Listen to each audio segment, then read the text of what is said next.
Halo, Assalamualaikum warahmatullahi wabarakatuh. Perkenalkan, nama saya Ipa Sasmita. Saya dari kelas FM 18C dengan NIM 105721123018. Kali ini saya akan menjelaskan mengenai rasio profitabilitas. Ada 4 jenisnya. Yang pertama, rasio margin laba bruto, yaitu mengukur persentase sisa penjualan setelah perusahaan membayar harga pokok penjualan. Yang kedua, rasio margin laba neto, yaitu mengukur kemampuan manajemen untuk menghasilkan laba neto setelah harga pokok penjualan, beban operasi, dan pajak.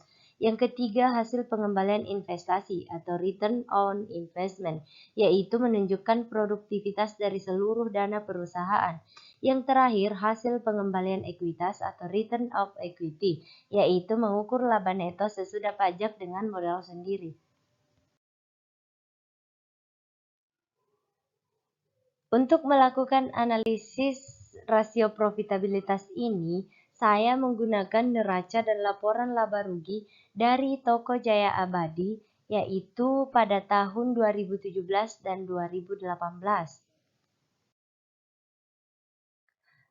Oke, kita masuk ke perhitungan yang pertama, yaitu perhitungan rasio margin laba bruto atau gross profit margin.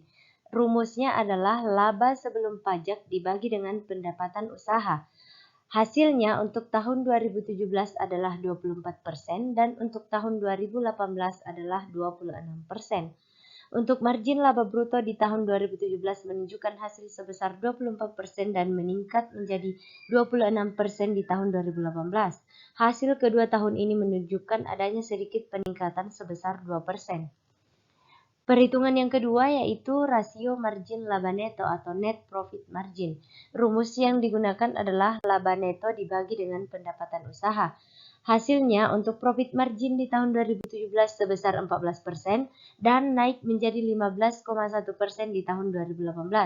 Hasil kedua tahun ini menunjukkan adanya sedikit peningkatan sebesar 1,1%. Selanjutnya, perhitungan return on investment. Rumusnya adalah laba neto dibagi dengan total aktiva. Perhitungan return on investment di tahun 2017 menunjukkan bahwa tingkat pengembalian investasi yang diperolehnya adalah sebesar 21%. Kemudian pada tahun 2018 juga sama, yaitu 21%. Ini menunjukkan kemampuan manajemen untuk memperoleh return of investment.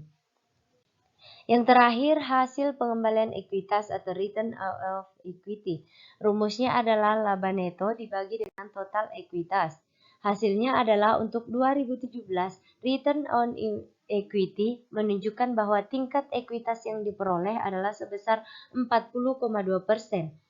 Kemudian pada tahun 2018 meningkat menjadi 50,4%. Artinya hasil pengembalian ekuitas meningkat sebesar 10,2% dan ini menunjukkan kemampuan manajemen untuk memperoleh return on investment. Oke, yang terakhir saya akan menjelaskan rangkuman dari hasil pengukuran beserta kesimpulan dari perhitungan rasio profitabilitas. Yang pertama, kondisi margin laba bruto perusahaan kurang baik di tahun 2017 sebesar 24% dan di tahun 2018 sebesar 26%, sedangkan rata-rata industrinya adalah 30%, artinya perusahaan dalam kondisi yang kurang baik. Yang kedua, kondisi net profit margin perusahaan cukup memprihatinkan. Standar industri untuk margin laba neto adalah sebesar 20%, sedangkan nilai rasio yang dihasilkan masih berada di bawah rata-rata industri. Ini berarti bahwa harga barang-barang di perusahaan ini relatif rendah. Yang ketiga, kondisi return on investment cenderung konsisten dan sama dari tahun 2017 ke 2018, yaitu sebesar 21%. Jika rata-rata industrinya adalah sebesar 30%, artinya kondisi perusahaan kurang baik karena masih berada di bawah rata-rata industri. Rendahnya rasio ini disebabkan rendahnya margin laba karena rendahnya perputaran aktiva. Yang terakhir, Adapun kondisi return on equity ini mengalami kenaikan dari tahun 2017 ke 2018, yaitu dari 40,2% menjadi 50,4%. Jika rata-rata industrinya adalah 40%, artinya perusahaan dalam kondisi yang baik karena nilainya berada di atas rata-rata industri.